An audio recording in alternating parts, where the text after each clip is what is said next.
Tensions are rising in Kilifi County after 42 members of County Assembly, led by Tezo Ward MCA Thomas Chengo, filed a motion to impeach Speaker Teddy Mwambire. They accused him of abuse of office, poor leadership, and unfair political action. Wanasema eti Speaker amehujumu shughuli za bunge za kutengeza budget. Shughuli zile hata saizi tunavyozungumza zinaendelea. However, many residents have strongly opposed the move. Tumeona hiyo petition haina misingi. Kumekuwa na vikao vya public participation. Sasa tunajiuliza Speaker amehujumu zile shughuli namna gani? Kosa la pili wanasema Speaker yeye bado ni Speaker na tena bado yeye ni mwanachama ni mwenyekiti wa chama cha ODM Kilifi County.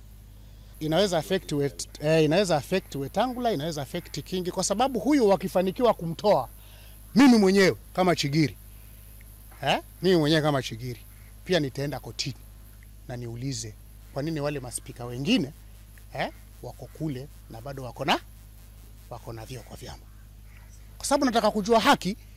Sasa tunajiuliza maswali, je, huu ubanduaji wa spika wetu kweli utatuletea madawa hospitali? Ukiangalia saizi wanaleta mchakato wa kusema kwamba ati speaker yeye ni mwenyekiti wa chama cha ODM na bado anafanya kazi bungeni. Lakini maswali ni je, utendakazi wake uko vipi?